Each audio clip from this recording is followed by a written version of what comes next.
Each year, Microsoft Research hosts hundreds of influential speakers from around the world, including leading scientists, renowned experts in technology, book authors, and leading academics, and makes videos of these lectures freely available.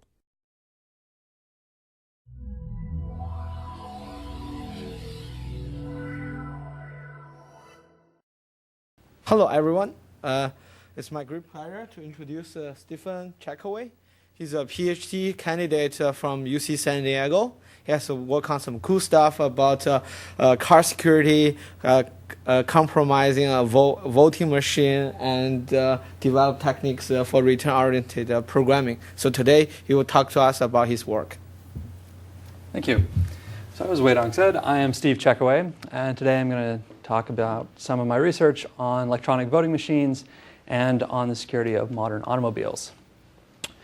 When we think of computers, we tend to think of laptops, desktops, and servers, but the truth is the vast majority of processors in use today are embedded invisibly in devices that we don't normally think of as computers. These range from the trivial, like a greeting card, which will play some sounds or flash some lights when you open it, up to far more complex things like planes and trains. There's a very good reason that we have put software-controlled systems in these various devices.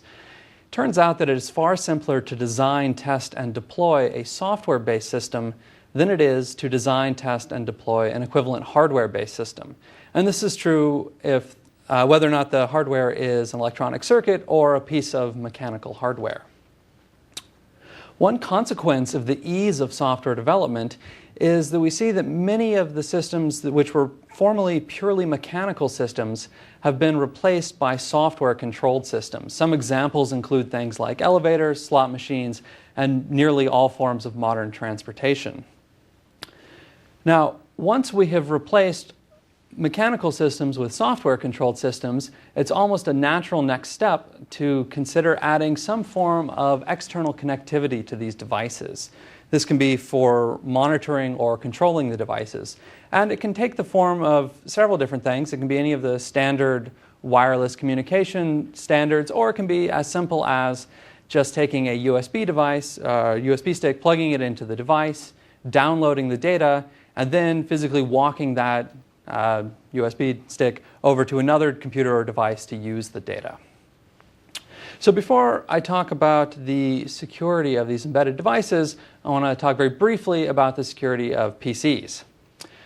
So back at the dawn of time, when personal computers were coming into vogue, the software that was running these was extremely buggy, and computers were very vulnerable to attack.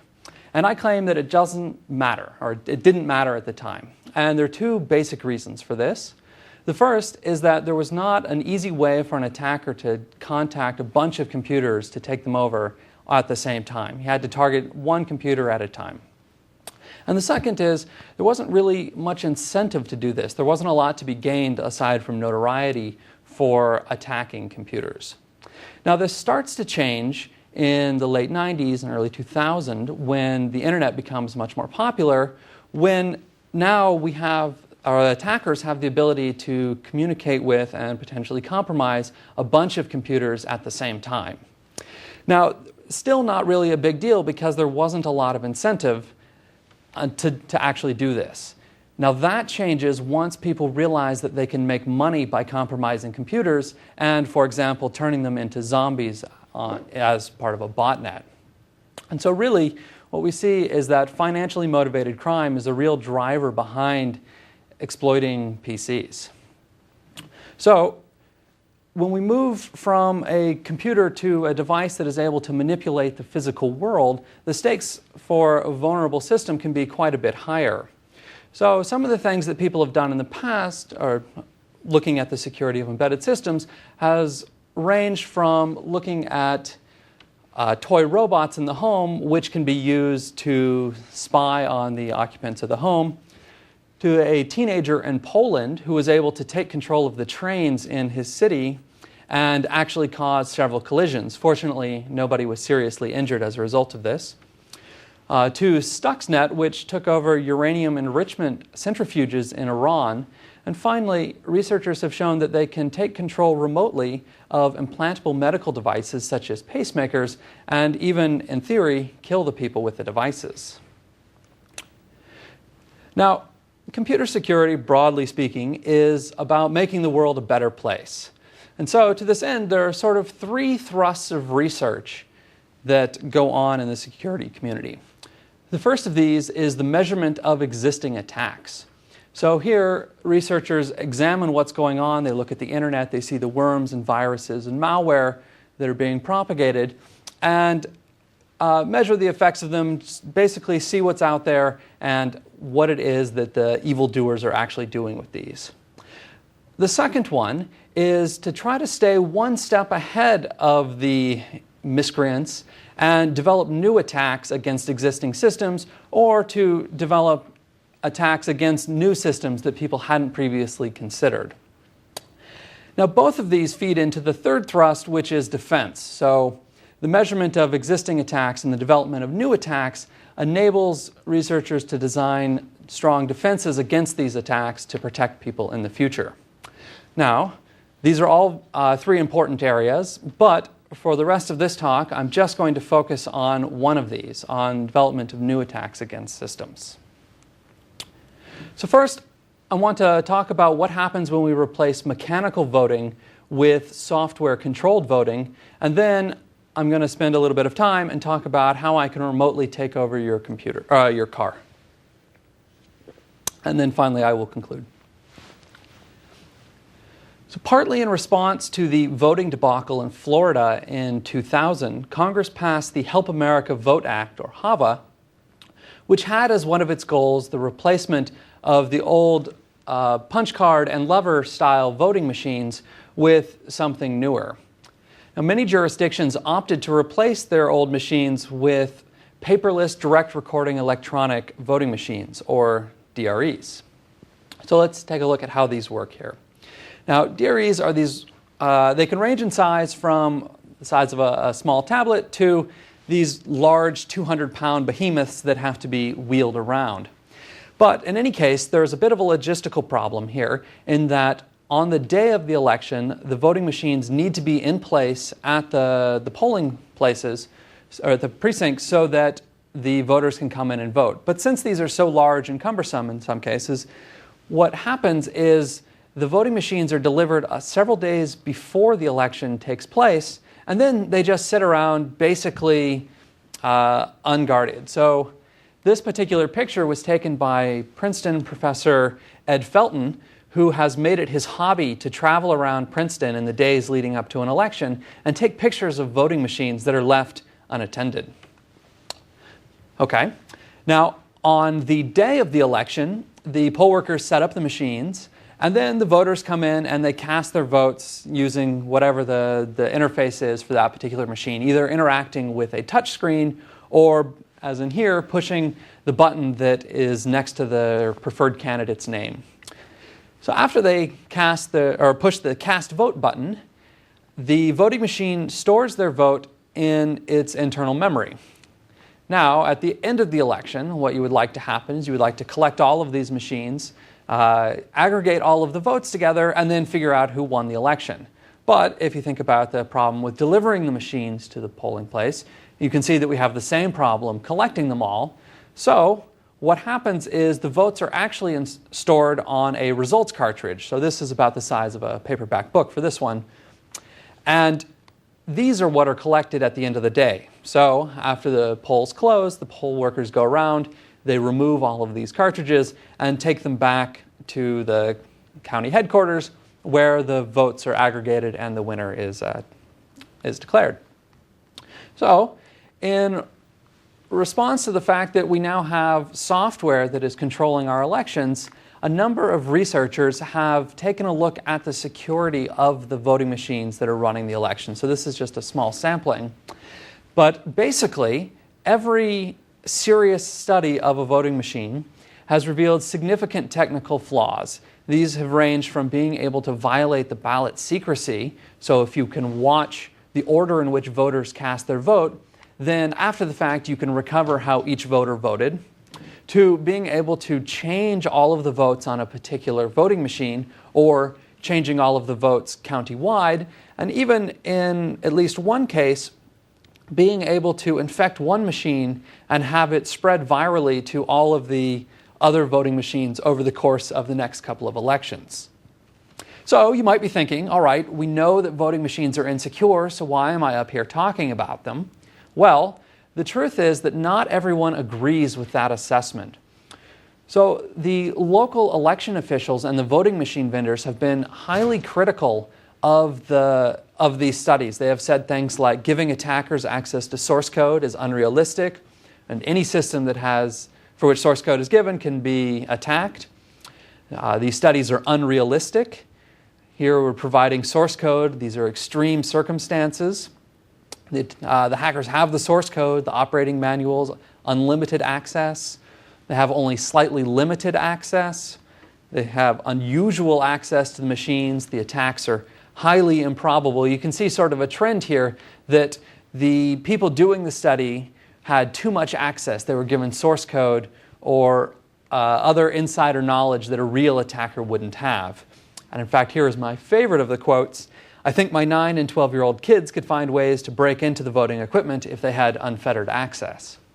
So I hope that this is not the case, but if it turns out that you really do need some sort of insider access to be able to attack a voting machine, then these responses are a fairly strong indictment of the previous studies of voting machines.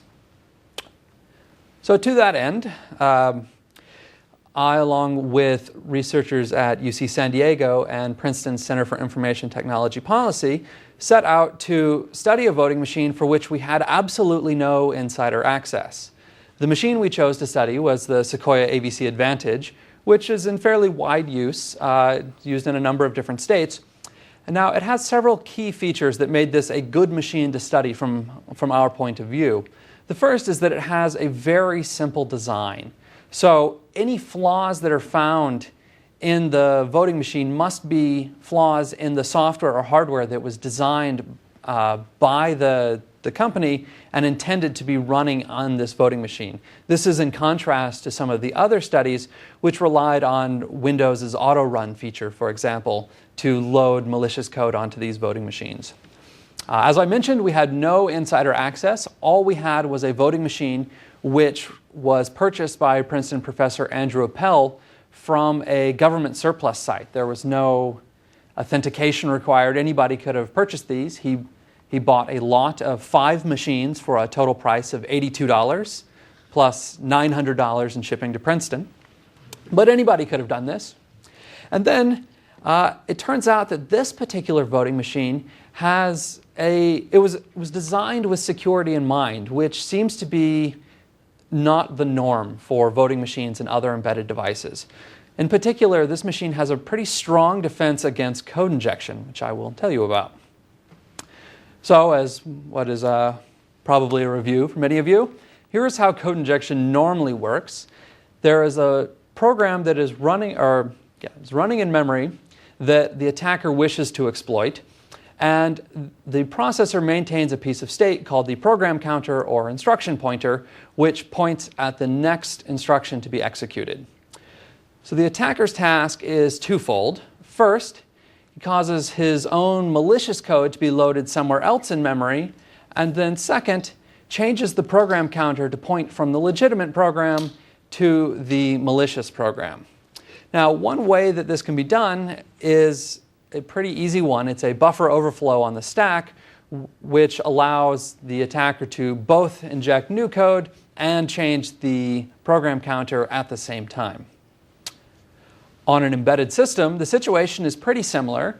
There's one change, which is that frequently the program that is running on the embedded system is the only one that's going to be running. And so rather than being loaded from disk, it is stored in a read-only memory chip, which is attached to the motherboard and always mapped into the address space.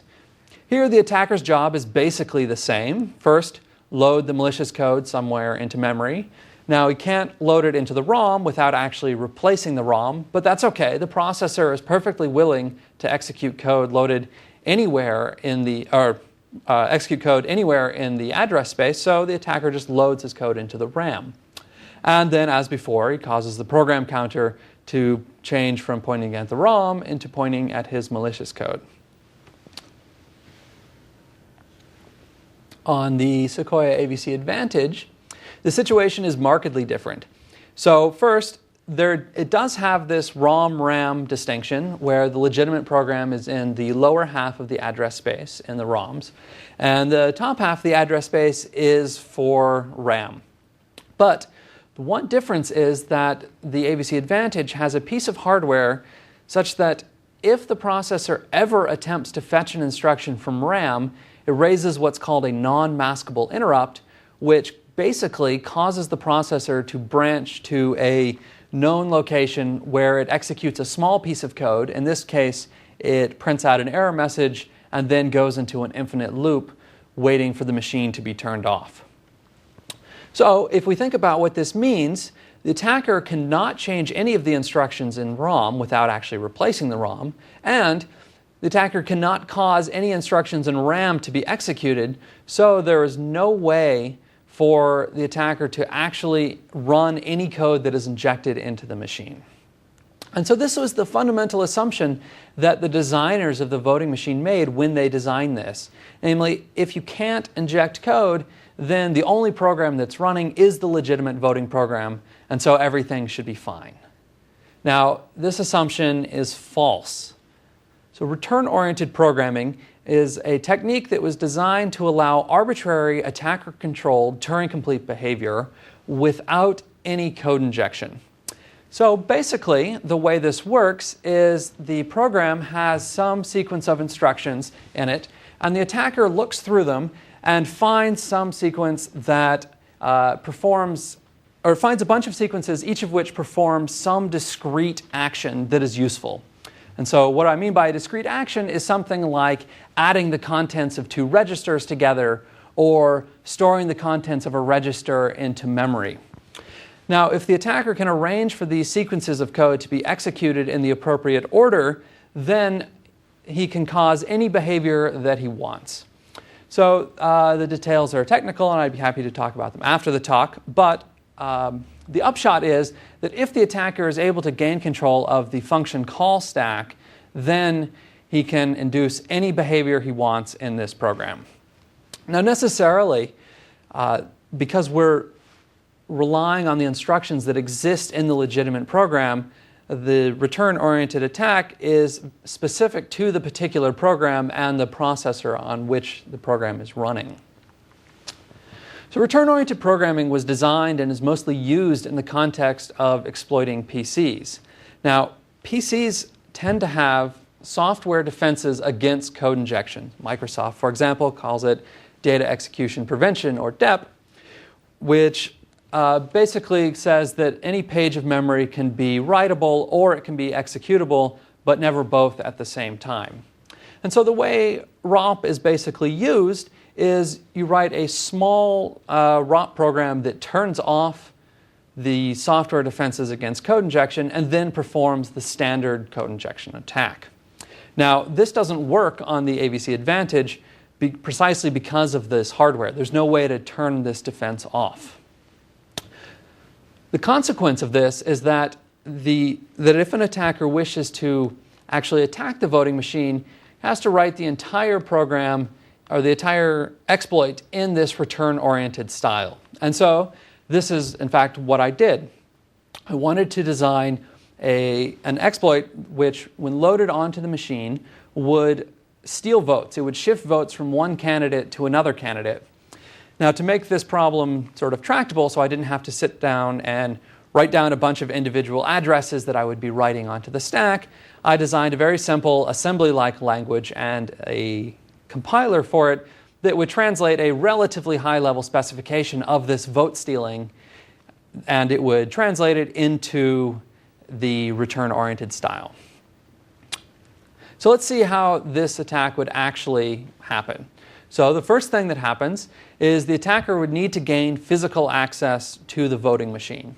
So this was pretty easy. As I mentioned near the beginning of the talk, these voting machines are left unattended in the days before the election, so the night before, the attacker would go to the machine, pick 3 very simple locks. They're so simple that even I can pick them, and I'm terrible at lockpicking. Anyone with skill could do it in a couple of seconds max.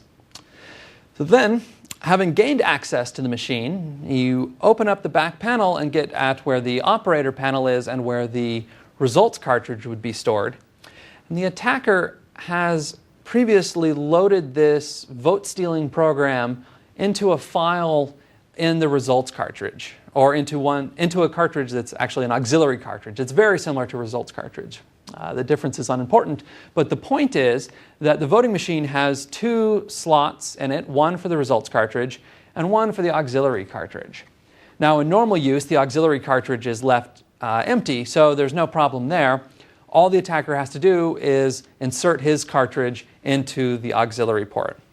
Then, the attacker navigates a couple of menus on the voting machine's display and triggers a bug that causes a very simple buffer overflow on the stack, and this is what initiates the whole vote-stealing program. So there's a rather complicated multi-stage exploit that goes on here, but at this point, from the attacker's point of view, he's basically done. All he has to do now is wait for the handy instructions that are provided on the operator panel, namely remove the exploit cartridge from the voting machine and then turn the power on the machine off.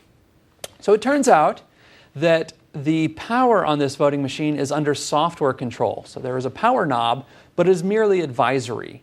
The legitimate software notices when the power knob has been turned to the off position, and that's when it decides to depower the motherboard. So what happens instead, once the vote-stealing program is installed, is it sits around and waits for the knob to be turned to off, and as soon as it detects that this is the case, it powers off all of its peripherals, but sits around and keeps running. So the attacker closes up the voting machine and moves on to the next one or leaves the polling place. The attacker is now done at this point. Yeah? Once you've got physical access to the machine, why do you need such a sophisticated attack? You could just cut the trace to the non-maskable interrupt line, or for that matter, just swap out the ROM with your own attack ROM. That's right. You're absolutely right that an attacker could replace the ROM or to cut the trace for the non-maskable interrupt. So there are 2 reasons that one wouldn't want to do this. The first is that this would leave some physical evidence that some attack has occurred. The board would be damaged. Maybe you could do this in such a way that people wouldn't notice, or they would think it was just something had happened to scrape against it and cause the damage. Replacing the ROM could really be detected. All they would have to do is remove the ROM, stick it in a ROM reader, and realize, hey, this isn't the right thing. The second reason that one wouldn't do this is that there are a variety of tamper evidence seals that protect the internals of the machine. So you can open it up, but you can't get at the ROMs without defeating a number of security seals.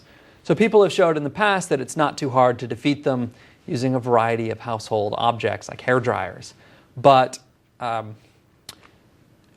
by doing a purely software attack, you don't have this problem. You don't have to defeat any seals, and there's no telltale sign left behind. But you're absolutely right that that could happen. Yeah? I mean, having that auxiliary port is kind of convenient, I guess. It is pretty convenient. In some sense. Is that a common feature of these systems? I mean, in some ways, I guess they need to be extensible, but it seems like a huge backdoor in terms of letting people, put new code or whatever new stuff into the Right. Well, it was designed. My understanding is one of the things that you can do with this is you can aggregate the vote totals, or aggregate the votes from a bunch of machines onto a single one. You put the results cartridge in the results cartridge port, and you put a vote aggregating cartridge in the auxiliary port, and then you tell it to add the votes. And so it's a functionality issue. But yeah, you're right that it seems like perhaps not a good design choice, or that it should be secured, for sure. So the next day, the poll workers come in and they go and they set up the voting machine and they turn the power knob on. Now the vote stealing program has been sitting around running this entire time, and so it detects that the knob has been turned on, and now it performs all of the standard startup sequences. It plays all of the sounds, it prints out all of the messages, and takes the normal amount of time this machine takes to start up and get into the election mode. So there's really no indication that anything out of the ordinary is going on. Then the election runs basically as normal. The voters come in, they cast their votes, and then at the end of the day, the polls are closed, and it's only at this point that something different from the legitimate program happens. Namely, votes are shifted from one candidate to another candidate. So here, on this particular machine, 3 votes were cast for George Washington. I know this because I was the one who cast all 3 of them. And after I closed the polls and printed out the results tape here, you can see that 2 votes have been shifted from George Washington to Benedict Arnold. And so here he is the winner, at least on this particular voting machine. So let's take a step back here and ask what went wrong with the security of this voting machine. Now, the obvious thing to say is, well, there was this buffer overflow that enabled me to begin this return-oriented attack. But I don't think that that's the interesting thing. We've known about buffer overflows for quite a number of years, and we know how to defend against them. So really, the only thing that's interesting about the fact that there's a buffer overflow is that people are still writing code with buffer overflows, even though we do know how to defeat them. Really, for me, the more interesting thing is that they had this security assumption, and they relied on it to defend the voting machine against attack. Namely, they were assuming that if they could prevent bad code, then they could prevent bad behavior. And it turns out that this was just not true. And moreover, when the machine was designed, no one knew about return-oriented programming, and so this defense was actually a pretty good one. It was pretty strong. My understanding is that the military actually uses something quite similar on the control systems for their weapons. But what this meant is that once return-oriented programming was invented, these voting machines were simply not secure anymore, and so they didn't remain secure for their entire service life. And finally, as we were talking about, there's no real way to detect that this attack happened after the fact. If I had replaced some ROMs, then we could tell that these ROMs had been replaced. But since this was a software-only attack, there was no evidence left behind. Yeah? Do you need to leave your cartridge in the slot? No, you don't leave the cartridge in the slot. So once that message pops up, it says remove the exploit cartridge and then turn off the machine. So you take it out and turn off the machine, and then you're all set. Yeah. Can the exploit code delete itself and restrict things to normal afterwards? And in fact, it does, yeah. So after it's done, it erases all of its memory and then, or erases all of the code that it had written into memory and returns to the legitimate program. So the easy defense would be I unplug the power for every voting machine, and on the voting day I plug in the power to make sure it's all clean. So that's a great point. And in fact, we would expect that the voting machines wouldn't be plugged in until it came time to actually run the election. So it turns out that since these voting machines need to work even if there's a power outage, each machine has a rather large car battery in it, which the brochure for the machine claims allows voting for up to 18 hours without power.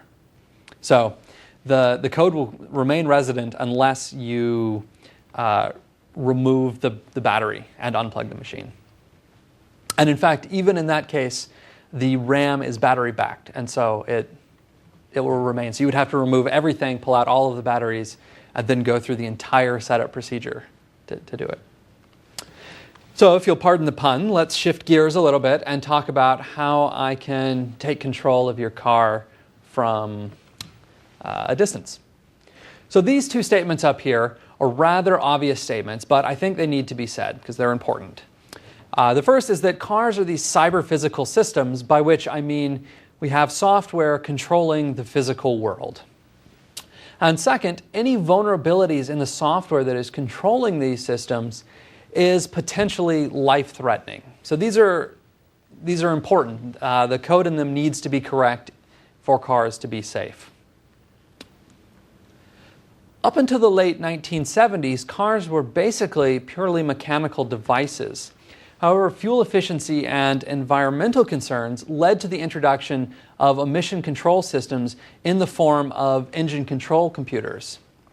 Now, these computers proved so successful that they sparked a proliferation of computers in the car, And so now almost everything in the car is under computer control, from heating and lights to the airbags to the transmission to the engine to the brakes.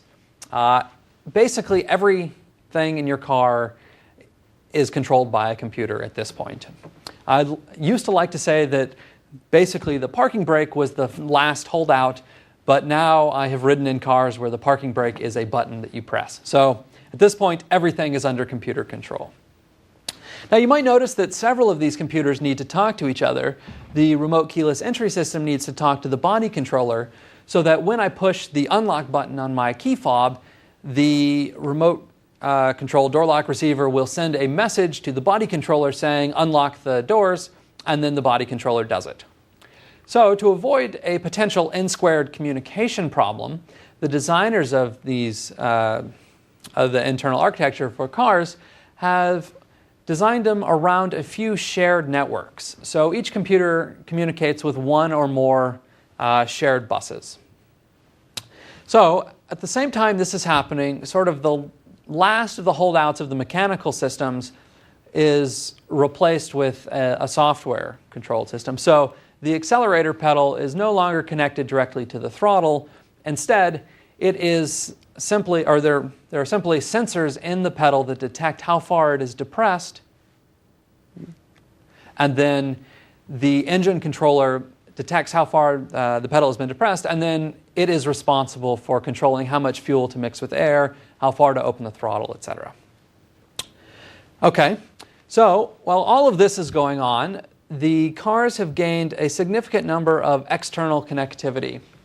So this has ranged from things like iPod and USB connectors on the radio to a number of wireless channels, such as in some cars they're adding Wi-Fi. Cars have Bluetooth so that they can communicate with your cell phone and act basically as a hands-free headset.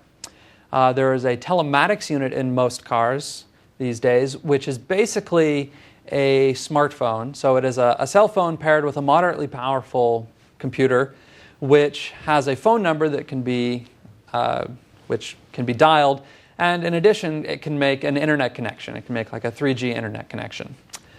And finally, looking forward, there are going to be app stores, so we will have third-party code running on the telematics unit.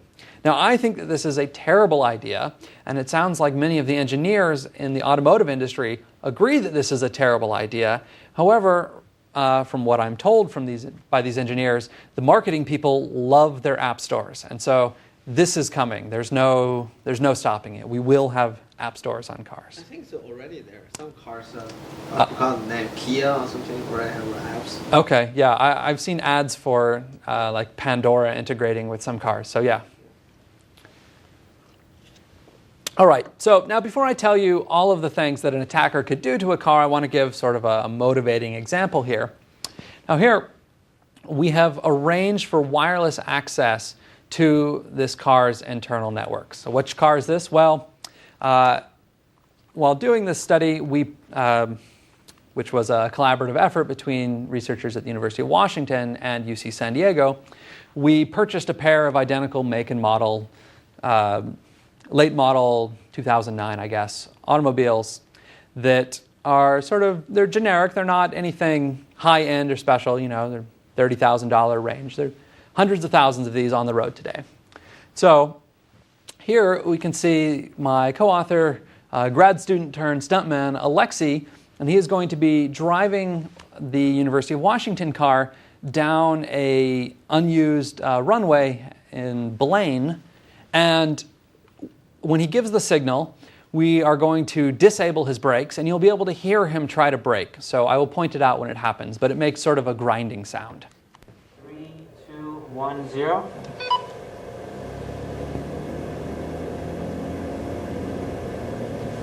Send the packet at 3, 2, 1, 0. I cannot brake. Let me try accelerating. So that's our wah wah sound. That was him trying to brake. Okay, now I'm at 20. I still can't brake. So I don't know if you caught it, but that contained my favorite line: "I cannot brake. Let me try accelerating." So The video continues on for another 30 seconds or so, but you might notice that the end of the runway is not too far off. In the end, it turns out the parking brake in this case is a mechanical one, and that's enough to stop the car. Okay, so it turns out that basically anything that is under computer control, which is everything in the car, is under attacker control if the attacker is able to gain access to the car's internal networks.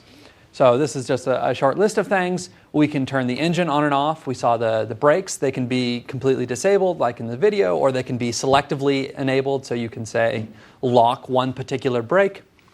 The instrument panel is just under software control. So if you tell it you're going 140 miles an hour in park, as far as it's concerned, you're going 140 miles an hour in park. All of the horns. Actually, there's an amusing story about the horn, which you should ask me about after the talk.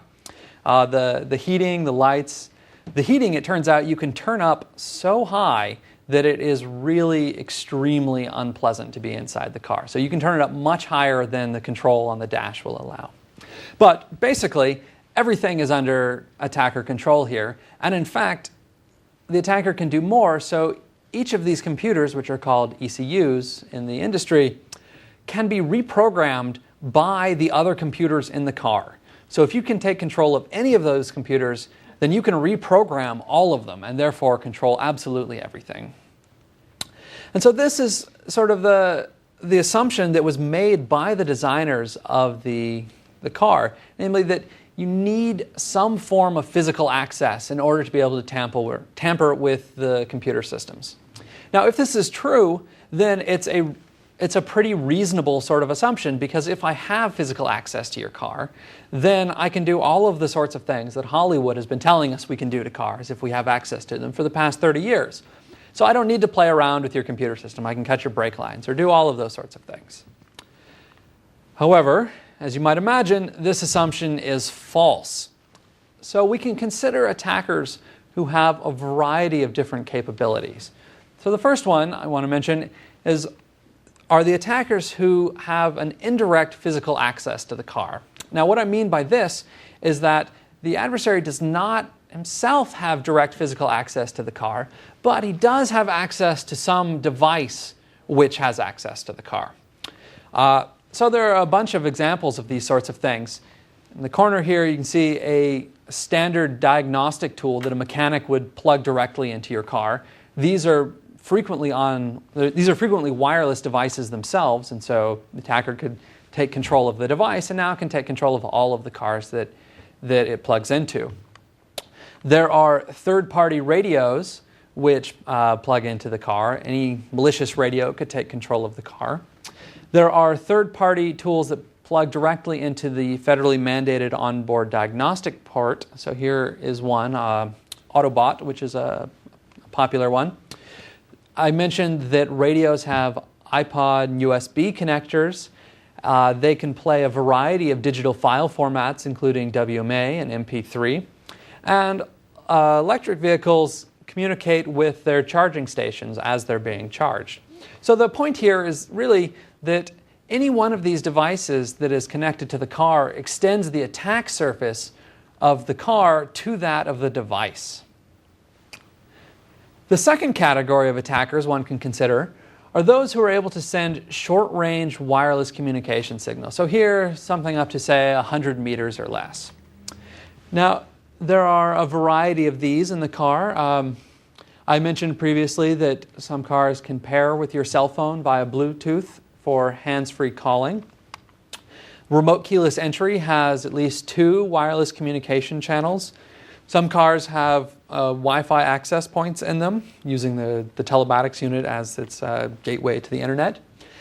There are sensors that are federally mandated sensors that spin around inside your car's tires and periodically, about once a second or so, report the pressure of the tire to a receiver in the car.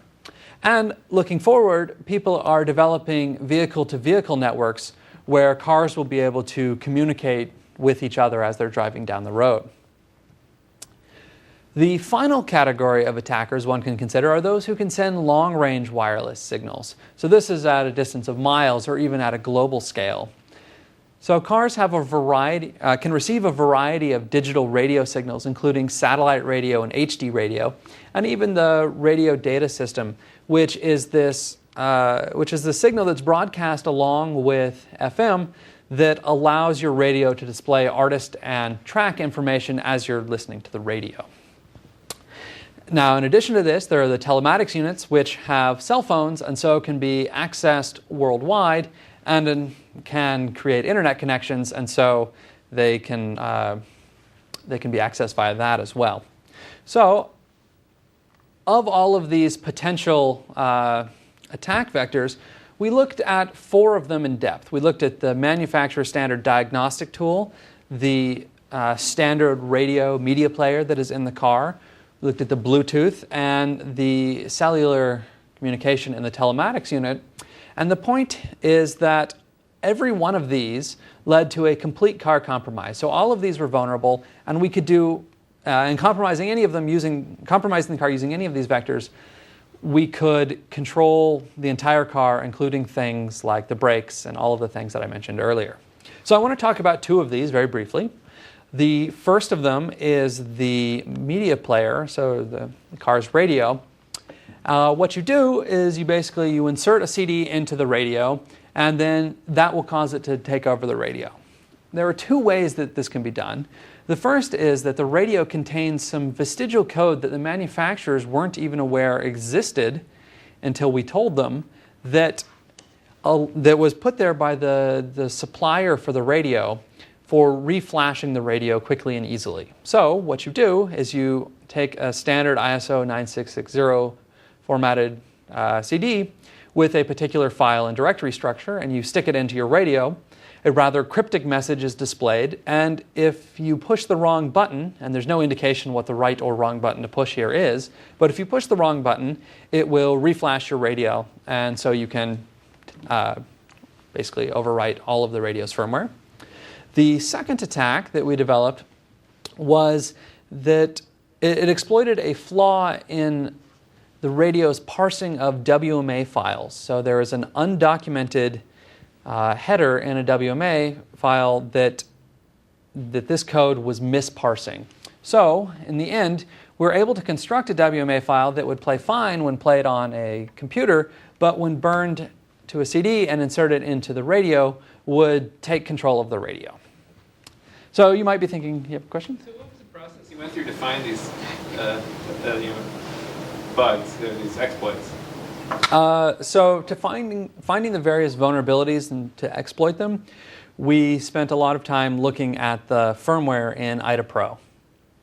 So my co-author Carl and I, for example, spent a bunch of time looking at the radio's firmware. We extracted the firmware from it and then just disassembled it.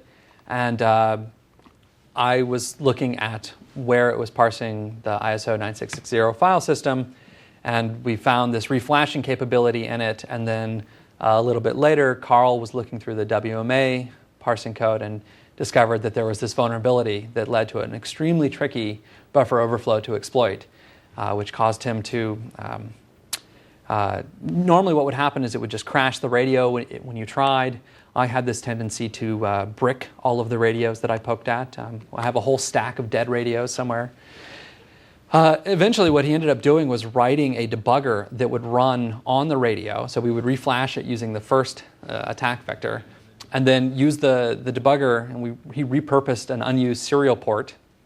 And then we just sat there with the debugger poking at values in memory until we could figure out what the right thing that we should overwrite was. So it was an intense 2 weeks, I think, looking at the radio.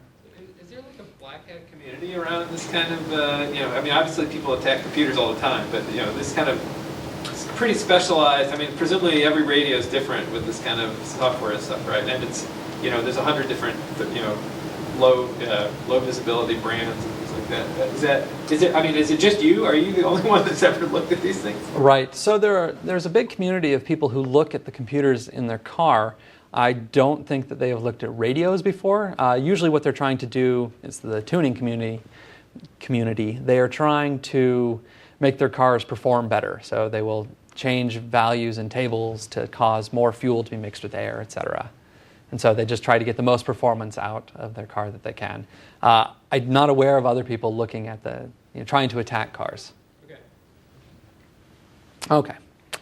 So that was the radio. The next one that I want to talk about is the telematics unit. So this is a diagram of the networking stack for the telematics unit. So it has this 3G internet connection, on top of which it runs point-to-point protocol, SSL, and then finally, on top of that is the higher level telematics functionality. So because it has this SSL, this seemed like a pretty poor candidate to attack unless we wanted to attempt to defeat SSL, which I did not. However, if you look at a coverage map for 3G in the US, you can see that there are huge regions where you simply cannot get 3G internet. Now, since these telematics units need to be able to work even when they don't have a 3G internet connection, it turns out that there is a second parallel communication stack that you might notice does not have any sort of SSL. So this is really just a frequency shift keying software modem that runs over the voice channel of the telematics unit. So it sounds quite a bit like a dial-up modem if you play the waveforms. And so this was what we decided to attack because this looks a lot better. Now, it turns out that the people who wrote the code for the software modem, which is a standard Airbiquity modem, were different people than those who wrote the telematics code. And it turned out that they had mismatched assumptions. Namely, Airbiquity was designed with the ability to send rather large packets of data at a time, whereas the rest of the telematics code knew that it was only going to be sending short packets of data, and it was only expecting to receive short packets of data. And so it allocated a correspondingly short buffer on its stack. However, it was perfectly happy to trust the data that was coming in over the phone, and it would copy the entire long packet of memory into its short buffer, thus overriding the stack, as it turned out.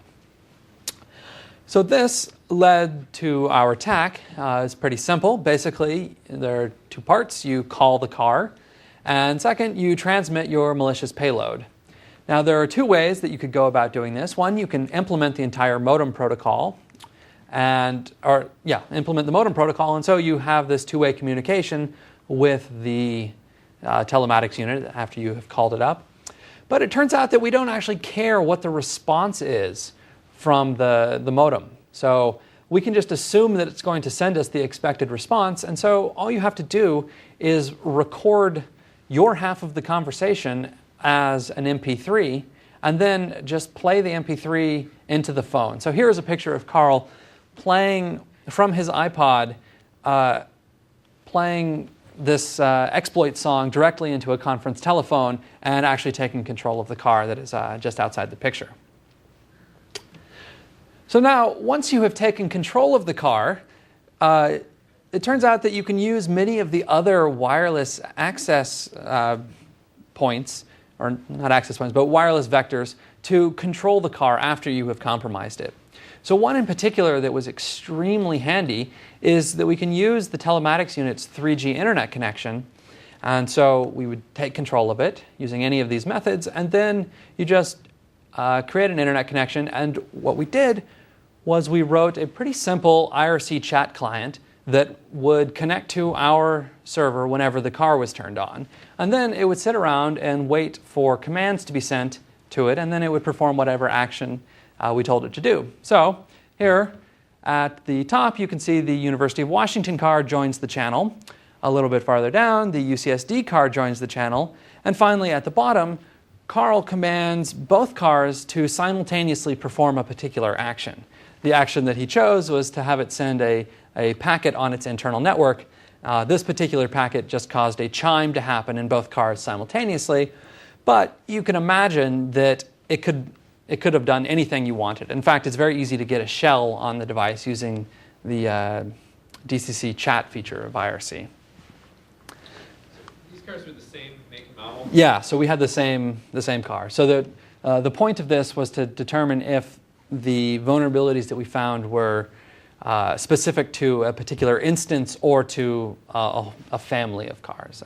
And it turns out that they were all, for the most part, a family of cars. Are the results across makes and models? That's a great question. We don't know the answer. We only looked at one. There are sort of two competing factors here. One, there are many different suppliers of components. So in different model years, you could have a vastly different component. Your telematics unit could be implemented by a completely different company using a different architecture with no shared software.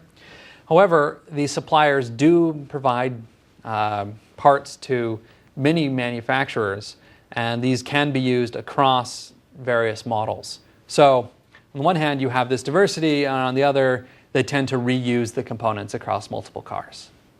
So how applicable it is, we don't know for sure.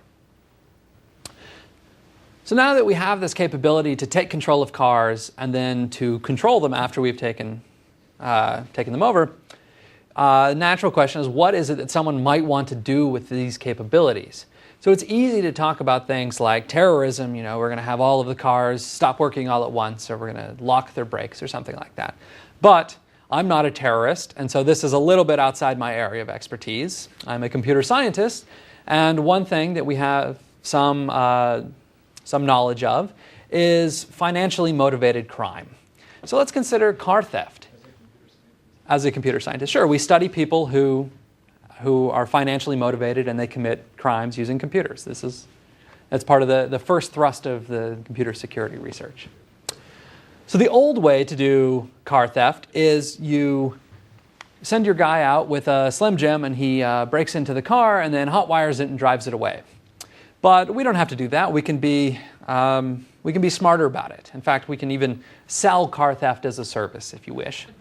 So here's how this would work. The first thing you do is you compromise the car, and so you would probably want to compromise a bunch of cars, but you could do it any of the methods that I described here. Say, call the car and you take control of it.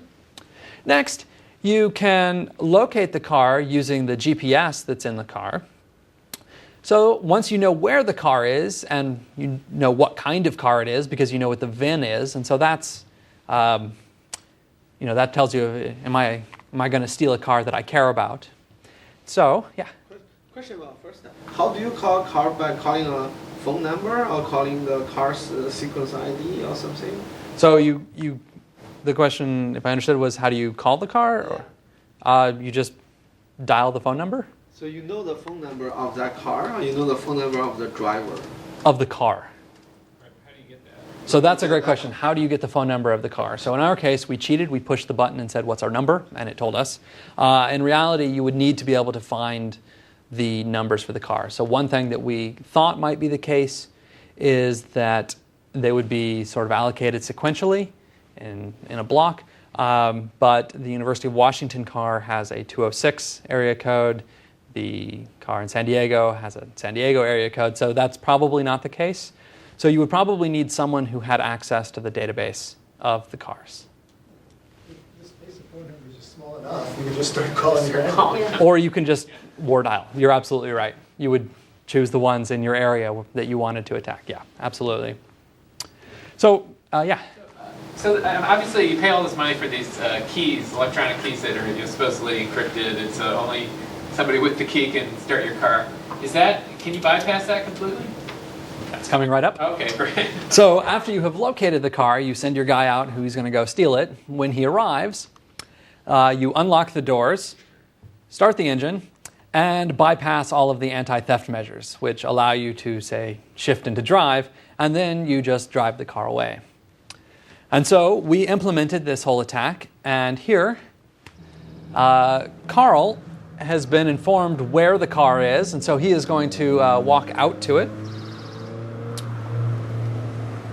When he gets there, the car stealing program will be run, which will cause the doors to unlock. The engine will start, which you can't hear because a UW bus or a Seattle bus drives by, but trust me, it starts. Now, while he's putting on his seatbelt, the anti-theft measures are being bypassed, and you can see there's no key in the ignition, and he can just shift into drive and drive the car away.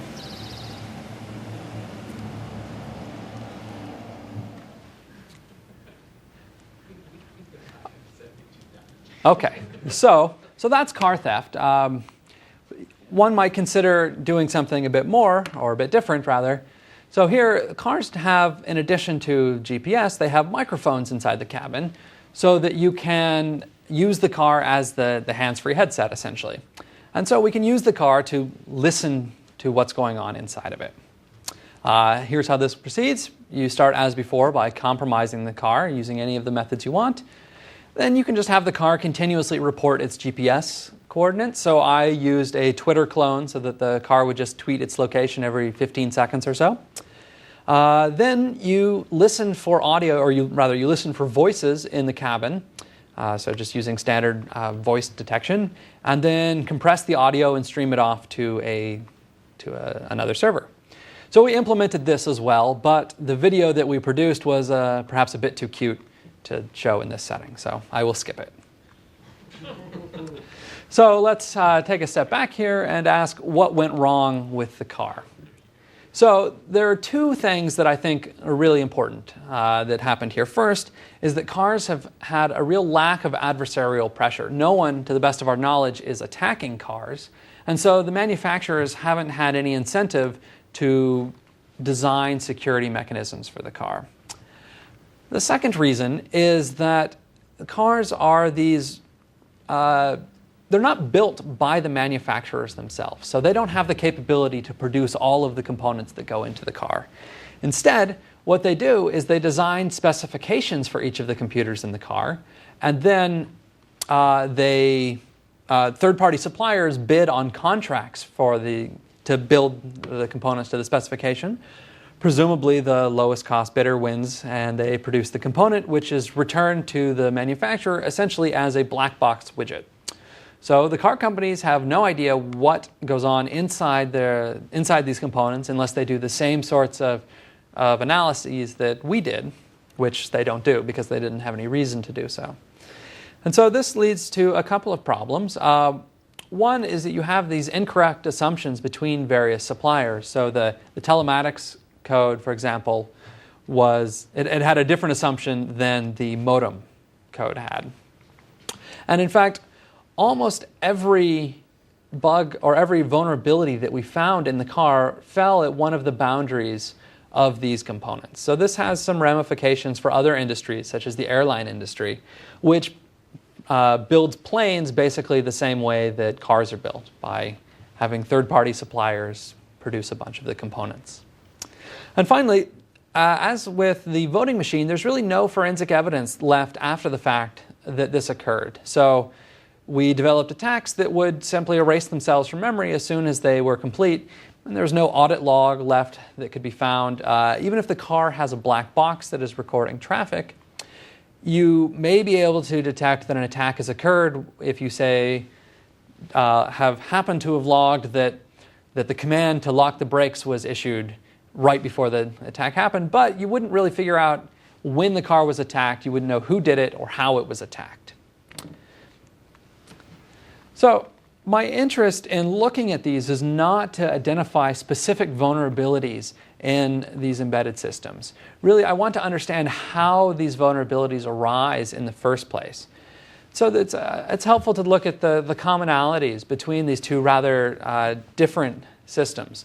So in both cases, these systems contained a number of very simple vulnerabilities, like buffer overflows using string copy or memory copy. So what this is telling us is that people are still writing code poorly. They're not doing the very simple things to prevent the most basic of attacks.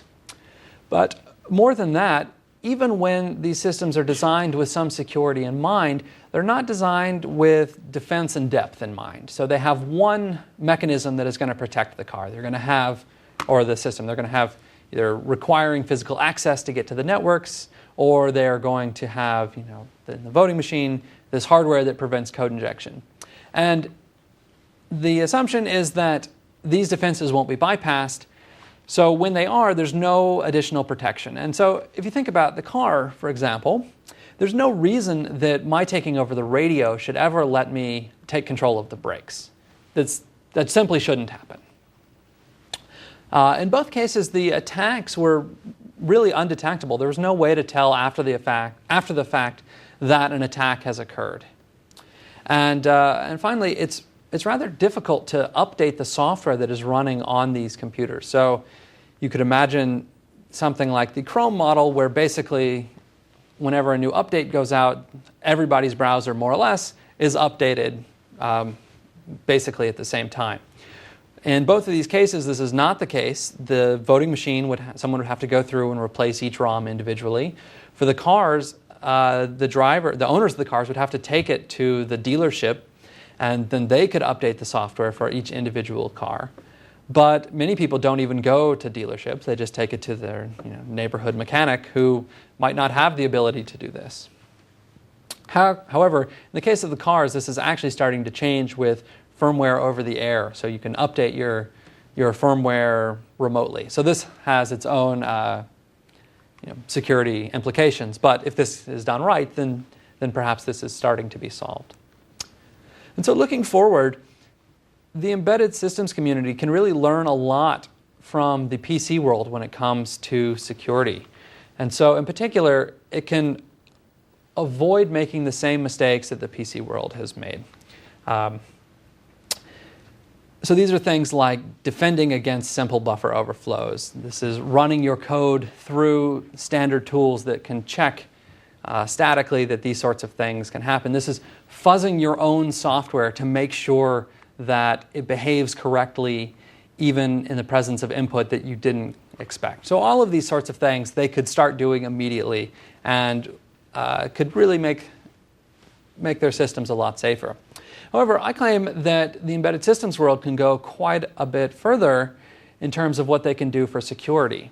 So there are a number of techniques that can defeat all of the attacks that we use, because we just needed the simplest thing possible, and in fact can provably defend against a large class of attacks. So control flow integrity, developed here at Microsoft, could be employed, and that would prevent a huge class of attacks.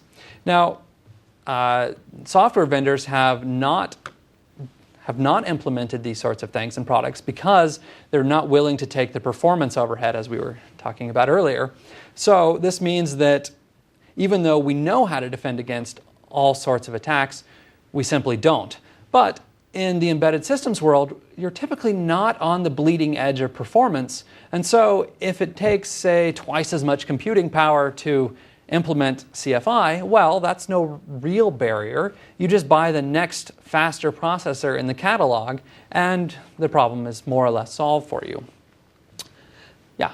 So I don't buy that. I mean, it seems like if you're anybody in the chain wants to sell their thing at the lowest cost, right? So if you need more processing to get more security, and your competitor's not doing that, then he's going to sell it for cheaper, and you're going to lose the bid, right? So isn't it exactly the same ecosystem as the PC ecosystem? No, because I guess it depends whose perspective you're thinking of. If you're thinking of the third-party suppliers, they perhaps don't want to do this because they don't want to.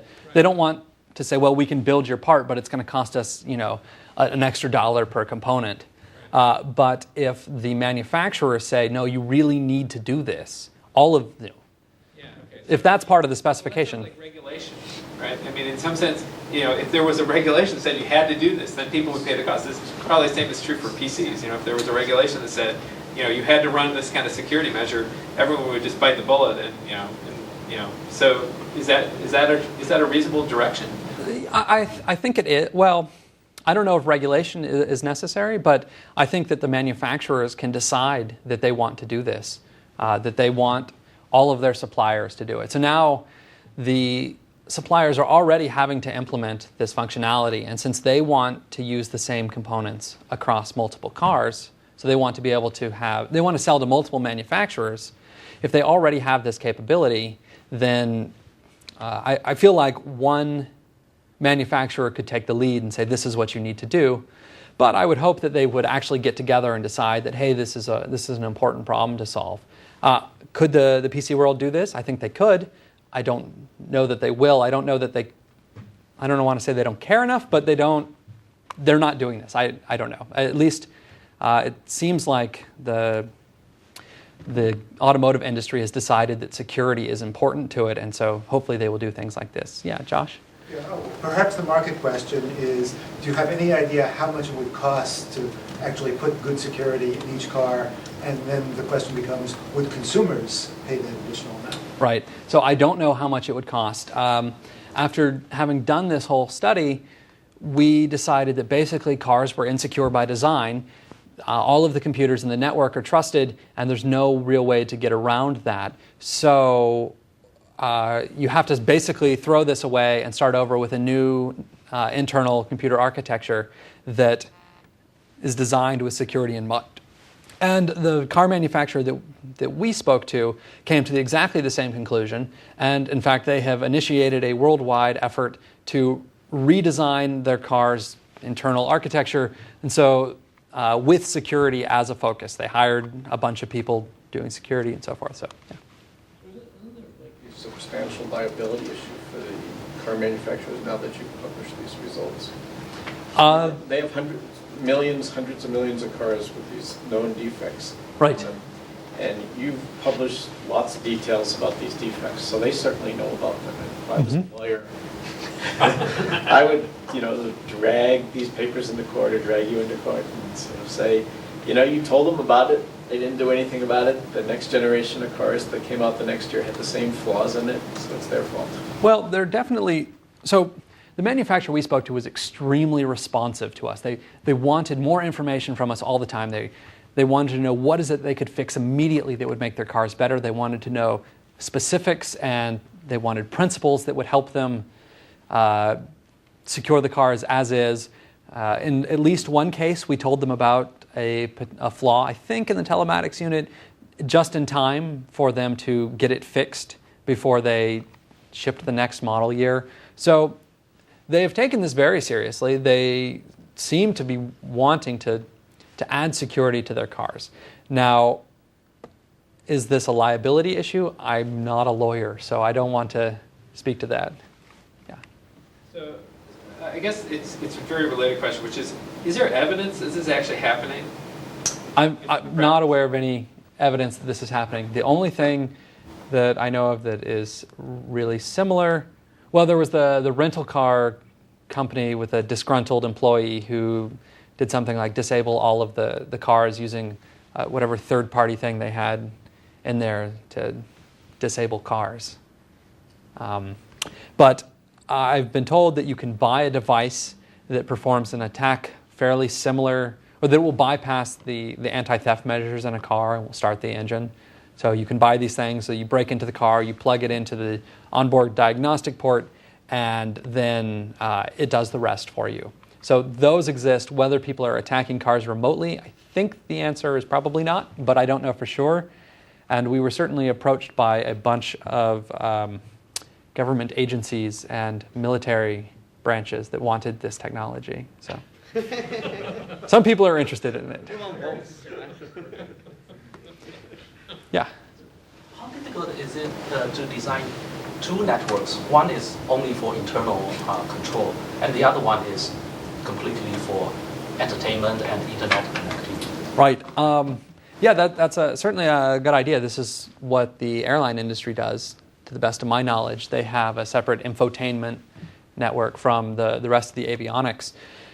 You could certainly do something like that. In fact, the cars that we looked at had two networks, and our initial hypothesis was that one of them was the low security network and the other was the high security network, just based on the computers that were on the networks. However, after speaking with the engineers, the car company, we found out this is not the case. It was purely a matter of meeting hard real-time constraints in communication. So one could in fact separate in many cases.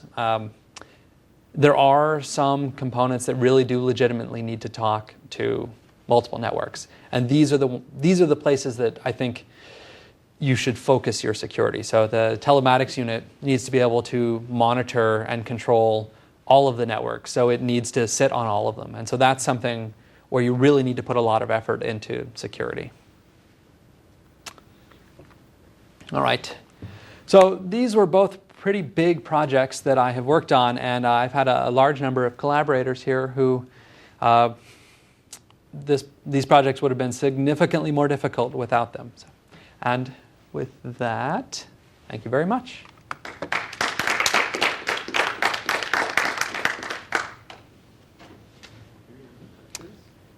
Yeah.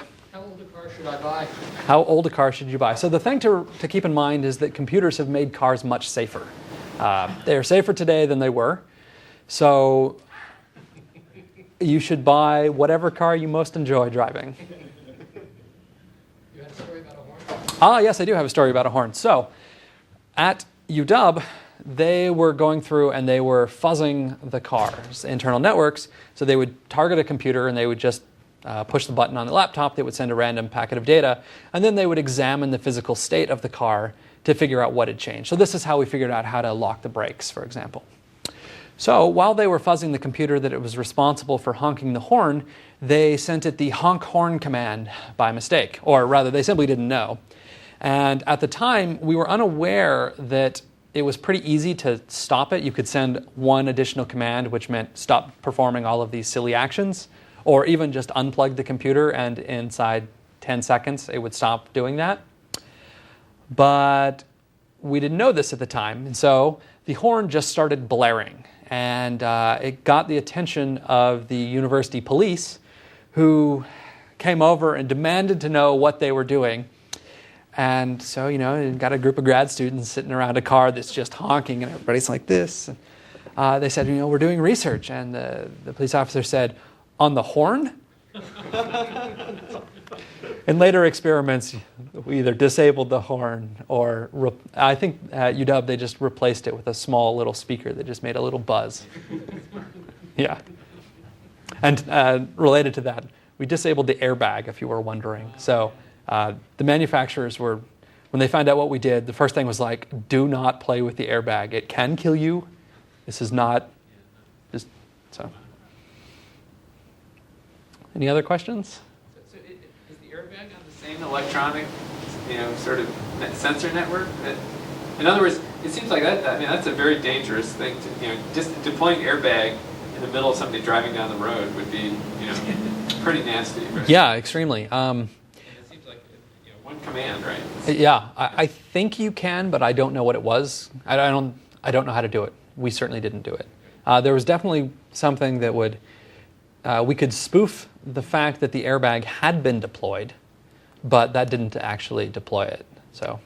Did you say you disabled the airbag? Yes. How did you do that? You pull the fuse. So yeah, we really didn't want. We had no interest in the airbag going off. And actually, I spent most of my time in the passenger seat, so even if the driver's side airbag went off, no problem. All right. Well, thank you.